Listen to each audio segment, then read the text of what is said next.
여러분, 오늘 7월 첫째 주를 맞아 우리는 맥주감사절로 예배하러 모였는데요. 지난 1월부터 6월까지 여러분의 삶과 여러분의 신앙은 어떠셨습니까? 개인적으로도 그렇지만 여러분 가정이 믿음으로 달려온 지난 6개월을 돌아보면서 감사할 제목이 있다면 어떤 감사의 제목이 있습니까? 반대로 지난 6개월간의 여정 속에서 영 시원찮고 답답하고 감사는커녕 불만스럽고 불평만 가득했던 때가 있다면 어떤 때가 여러분 그랬습니까? 맥주감사절은 오늘 지난 6개월간 달려온 여러분 신앙 여정에 스스로 자기에게 점수를 매긴다면 1점부터 100점까지 여러분은 자기에게 몇 점짜리 점수를 주시겠습니까? 누구나 그렇듯이 처음에 여행은 즐거운 마음으로 벅찬 마음으로 시작하죠. 우리가 지난 1월도 그렇게 시작했던 것 같습니다. 그런데 조금 지나지 않아서 짜증나는 일도 생기고 예상하지 못한 일을 만나면 불편하고 또 불안한 그런 마음이 들기도 합니다. 그래서 심지어 때로는 에이, 여행 괜히 왔다, 이런 생각을 할 때도 있는데요. 이런 점에서 여러분, 여행을 계획할 때 여러분들이 가장 중요하게 고려하는 것은 무엇입니까? 아마 많이들 들어보셨을 겁니다. 공감하시겠지만 여행 계획할 때 가장 중요한 것 중 하나가 예산일 겁니다. 그래서 목적지도 중요하고요. 또 여행 기간, 이런 게 다 중요할 텐데 이런 것보다 가장 중요한 게 뭐가 있겠습니까? 누구와 함께 가는가, 이것보다 중요한 것은 없을 것입니다. 아무리 힘들어도 동행하는 사람이 좋으면 오히려 힘든 일을 만나도 내가 여행 참 잘했다 하면서 나중에 좋은 추억이 되기도 하지만 아무리 좋은 곳에 멋진 곳에 가도 동행하는 사람이 여행 내내 속도 좁고 참을성도 없고 매사 불평하고 지적만 하면, 그리고 여행 내내 대접만 받으려고 하면 멋진 여행으로 시작했더라도 감정만 상하기 십상입니다. 그래서 돌아와서 어떻게 마음 먹습니까? 내 저놈하고 다시는 같이 가나 봐라, 이렇게 마음 먹기도 합니다. 교회가 처음 생겼을 때 초대교회 성도들은 그리스도인의 삶을 여행에 빗대어 생각했습니다. Journey of Faith 이라는 개념이죠. 신앙은 여행이다, 여정이다, 이렇게 말했습니다. 그래서 어거스틴과 같은 교부는 자기 삶을, 하나님, 내 인생은 이 세상의 도성에서 저 하늘의 도성으로 가는 나그네와 같습니다, 이렇게 고백한 적이 있는데요. 신앙생활은 누구나 그러하듯이 단숨에 이룰 수 있는 게 아니라서요, 여러 우여곡절을 겪습니다.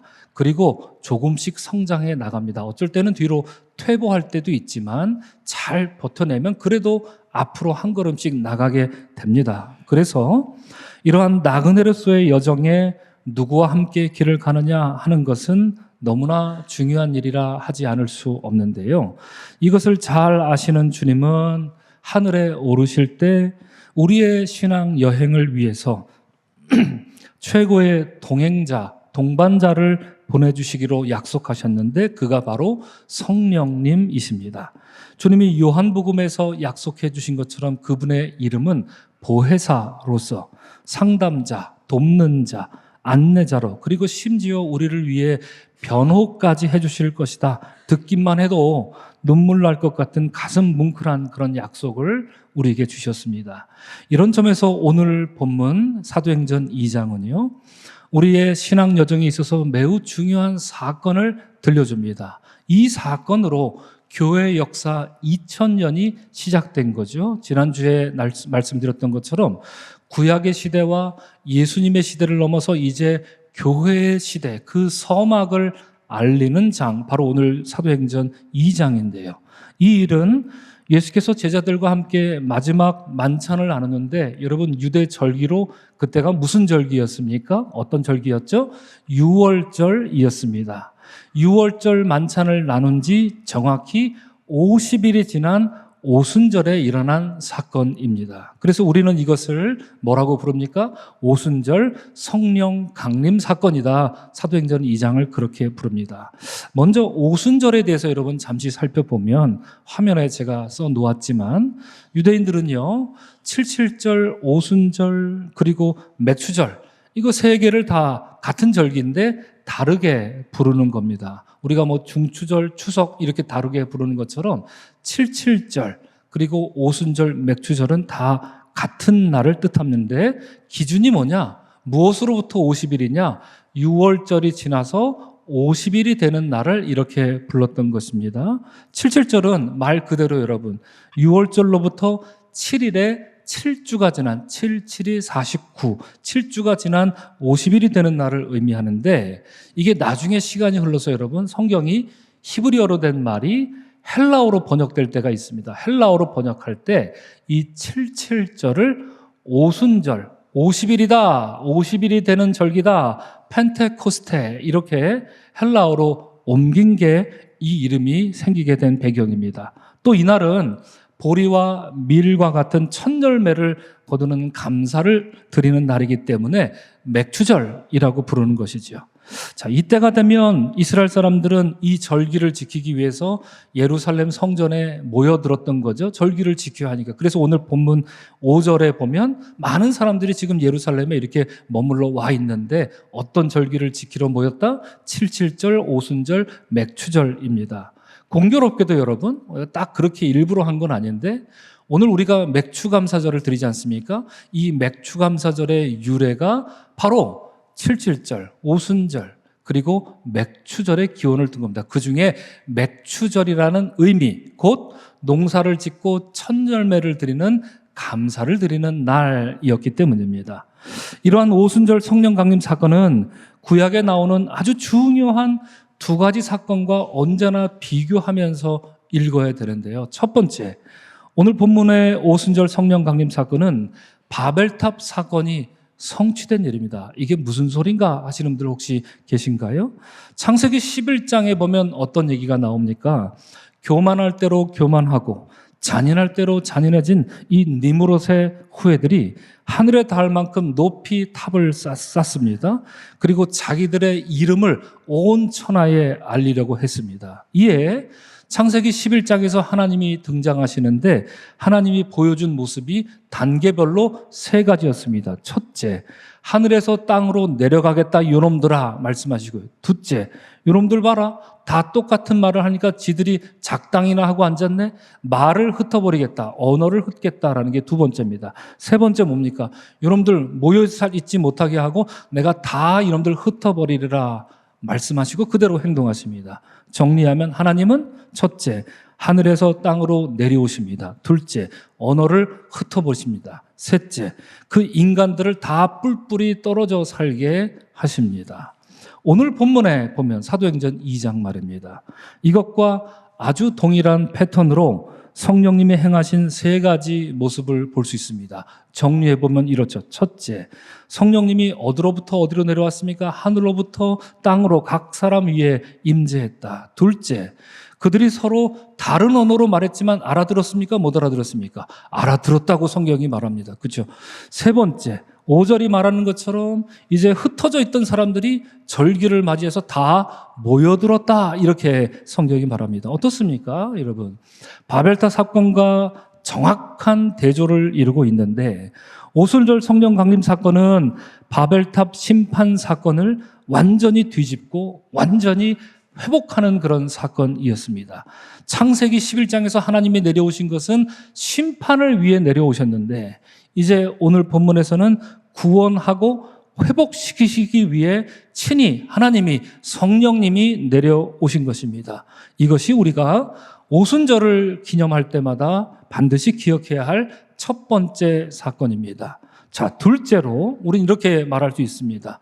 오순절 성령 강림 사건은 모세가 시내산에서 받은 율법을 완성한 날입니다. 이렇게 이해할 수 있습니다. 이게 무슨 소린가? 이건 더 또 미궁에 빠질지 모르겠습니다. 앞서 말씀드린 것처럼 여러분, 이스라엘 백성은 6월절날 애굽에서 탈출했지요. 그래서 6월절날 애굽에서 탈출했는데 출애굽기 19장에 보면 그들이 시내산에 도착하게 됩니다. 그리고 저 유명한 시내산 율법을 받습니다. 유대인들은 여러분 6월절날 애굽에서 탈출해서 시내산에 도착했을 때 유대인들은 며칠 걸렸다고 믿는지 아십니까? 며칠 걸렸다고 믿는지 5일은 아니겠지요? 500일도 아니고 며칠?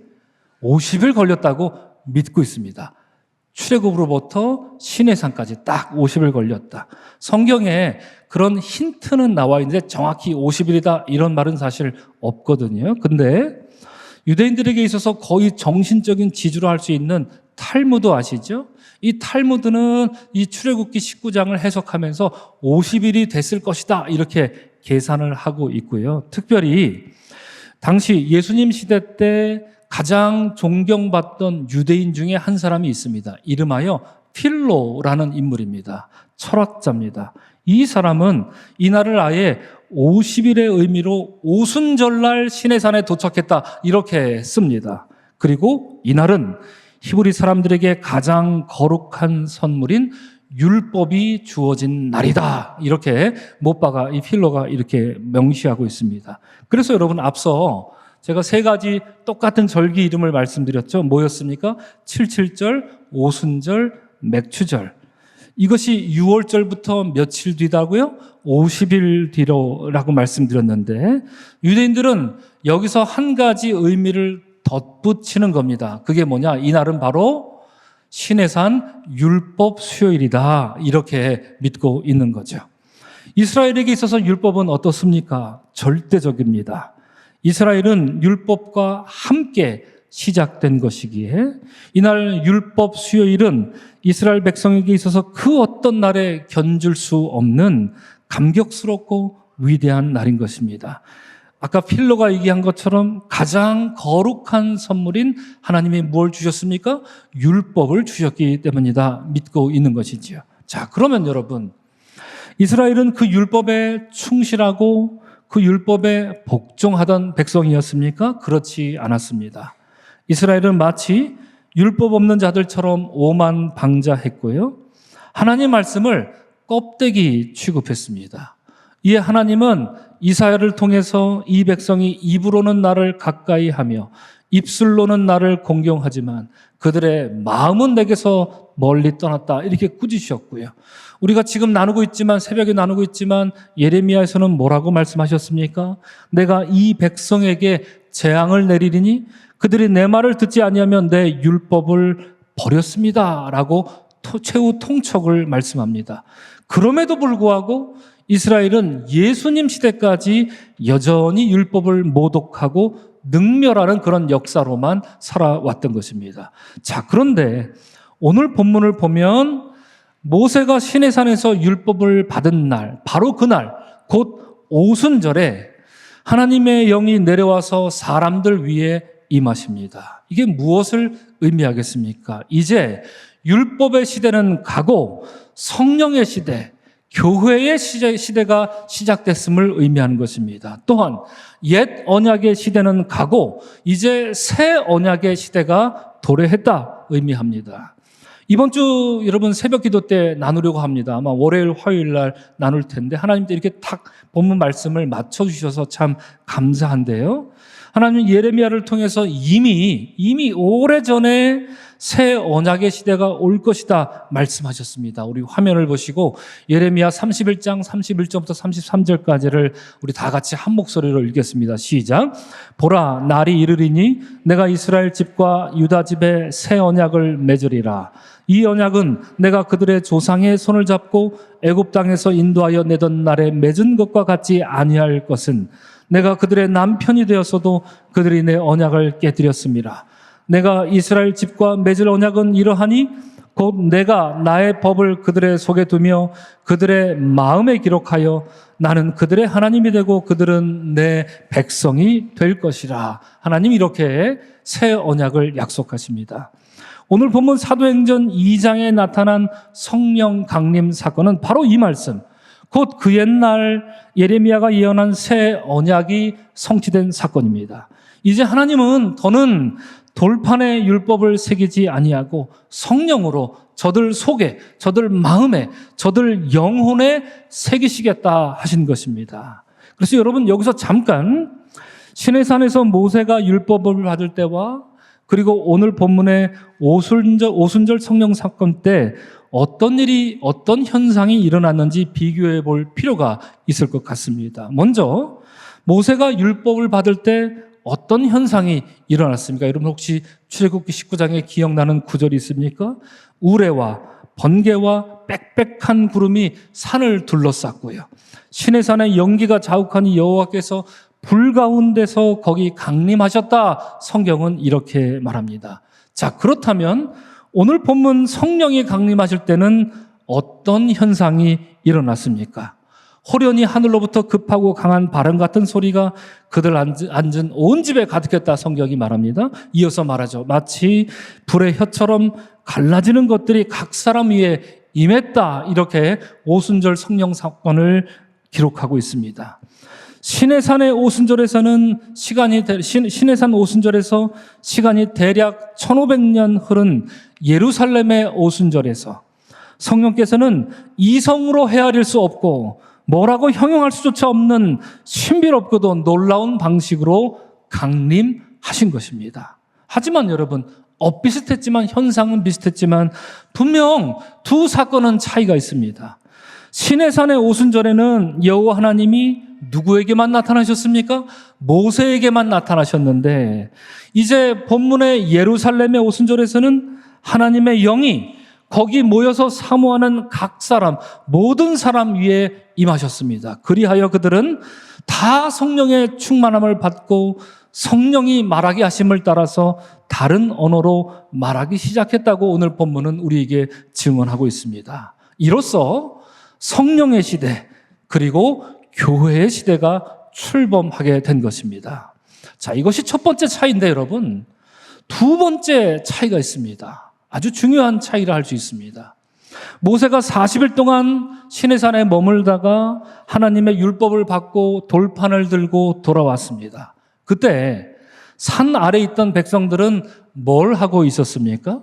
출애굽기 32장은 고발하기를 저들은 제각각 지니고 있던 금고리를 받아서 다 모아서 부어서 조각칼로 새겨서 송아지 형상을 만들었다고 이렇게 우리에게 고발합니다. 그리고 그것도 무지막지 않은데 더 나아가서 거기서 뭘 합니까? 그 송아지 앞에서 한다는 짓이 이스라엘아, 이는 너희를 애굽 땅에서 인도해낸 너희 신이로다. 이렇게 우상을 숭배하고 있었다라는 것입니다. 이에 출애굽기 32장은 여러분 하나님의 분노를 숨기지 않습니다. 하나님은 내 백성이 부패했다. 모세에게 말하죠. 하나님, 나의 백성이 아니라 모세, 너의 백성이 부패했다. 저놈들 이제 나랑 상관없다. 이렇게 말씀하시지요.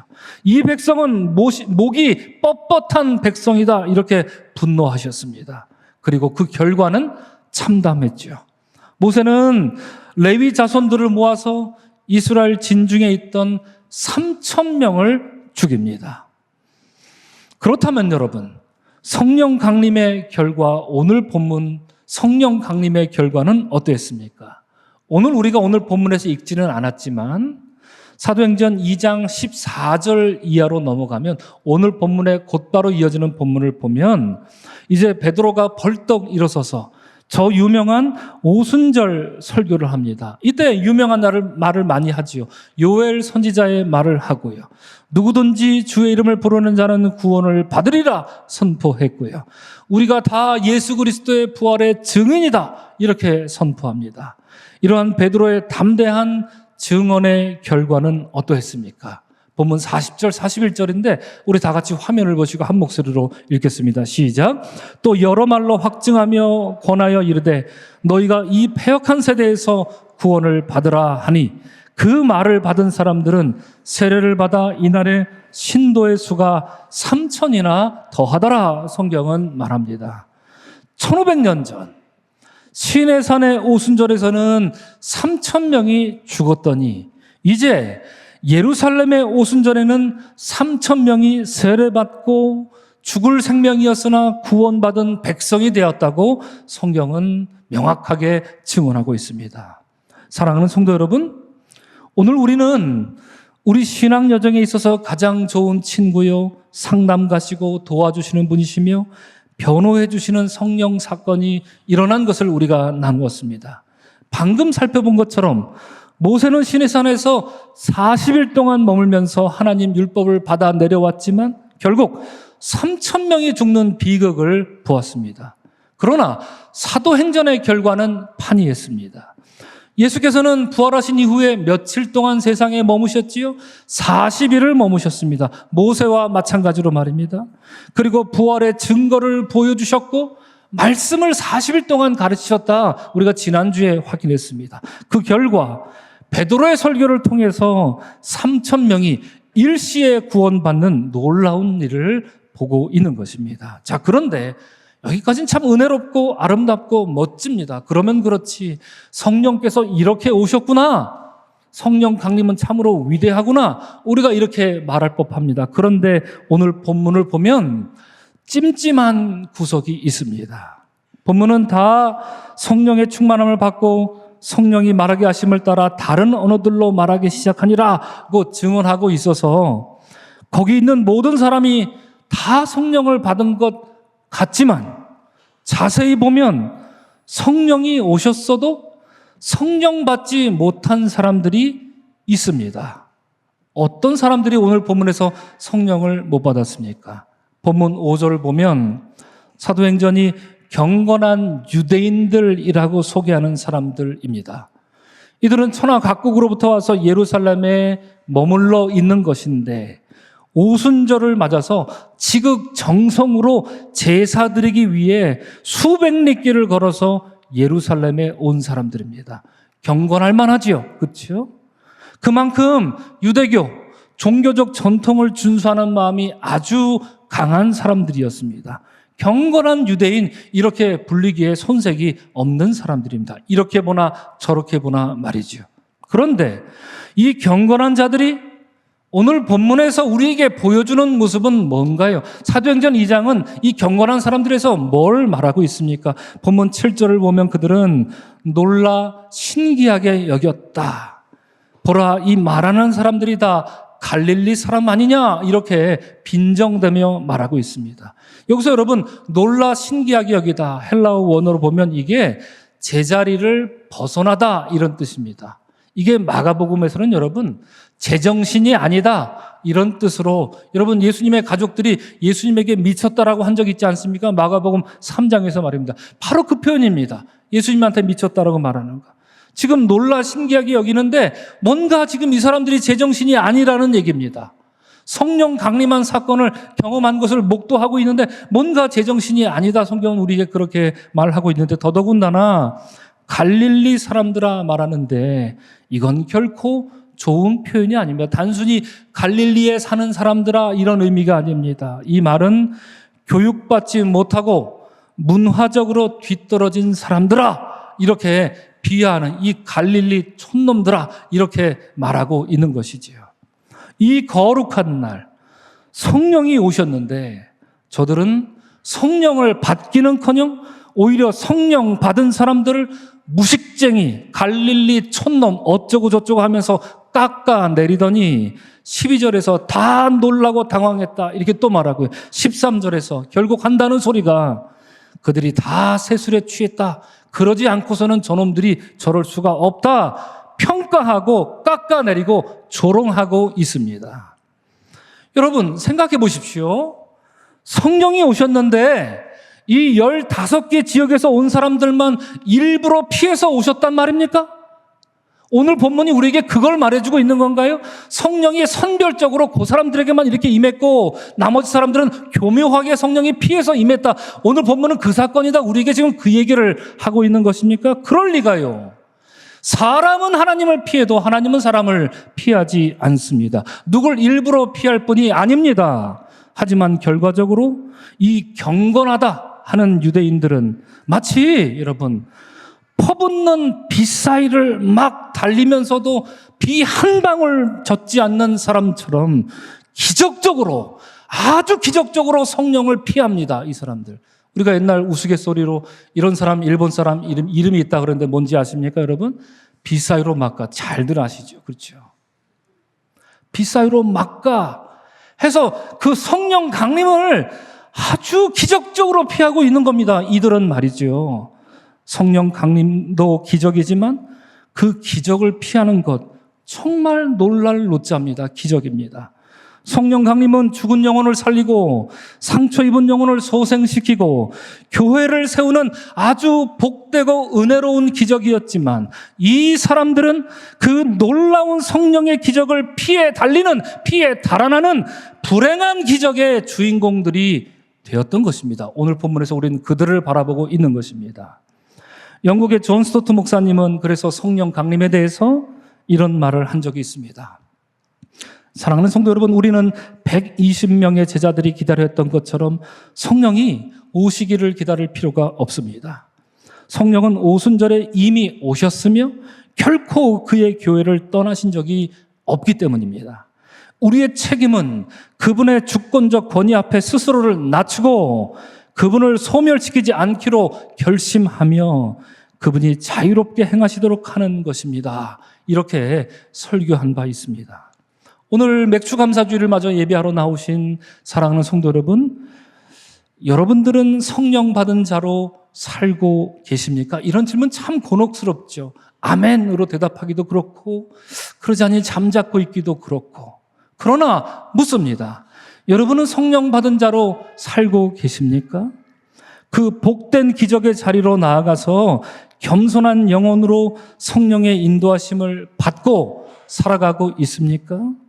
성령이 하시는 말씀에 귀를 기울이고 내 생각을 내려놓고 성령의 뜻에 조율하며 살고 있습니까? 정말 그러하십니까? 아니면 존 스토트 목사님 말씀처럼 성령은 이미 오셨고 교회를 떠나신 적은 없는데 오랫동안 교회를 다니면서도 매주일 교회 예배를 드리면서도 성령의 임재를 기적적으로 피하고만은 불행한 기적의 주인공으로 매주일 살고 있는 것은 아닙니까? 묻는 거죠. 성령의 일에 말없이 겸손히 참여하고 묵묵히 헌신하고 성령의 임재를 찬송하는 게 아니라 마음도 높여 환호하며 찬송하는 게 아니라 본문에 경건한 유대인들이 그랬던 것처럼 함부로 평가하고 재단하고만 있는 그런 모습이 혹시 나의 모습은 아닙니까? 그러면서도 그런 줄 모르고 사는 게 나의 모습은, 나의 신앙은 아닙니까? 오늘 보면은 우리에게 그걸 묻고 있습니다. 오늘 예배를 맞아 예배하는 사랑하는 성도 여러분, 잠시 여러분 눈을 감아 주시기 바랍니다. 성령이 오셨습니다. 우리가 예배하는 이곳에 오셨습니다. 지금 오셨습니다. 우리 각 사람에게 오셨습니다. 성령이 오시면 나는 다른 사람 생각할 거 없지요. 나는 마음을 열고 성령을 받으십시오. 아집을 버리고 성령을 모시고 사십시오. 여러분 생각 내려놓고 성령을 의지하십시오. 그분은 여러분의 안내자가 되시고 보호자가 되시고 상담자가 되시고 잘못할 때마다 변호해 주실 것입니다. 여러분을 사랑의 길로 인도해 주실 것입니다. 매번 오셔도 매번 피해 달아나는 불행한 기적의 주인공이 되지 마시기 바랍니다. 자, 이제 눈을 뜨시기 바랍니다. 오늘 맥주감사절을 맞아서 우리가 지난 6개월에 감사하면서 우리에게 허락하실 남은 6개월을 이러한 성령의 열매를 맺는 기간으로 삼으시기를 주의 이름으로 축원합니다. 그리하여 불행한 기적의 주인공이 아니라 복된 기적의 주인공으로 살아가는 믿음이 되시기를 주의 이름으로 간절히 축원합니다. 아멘.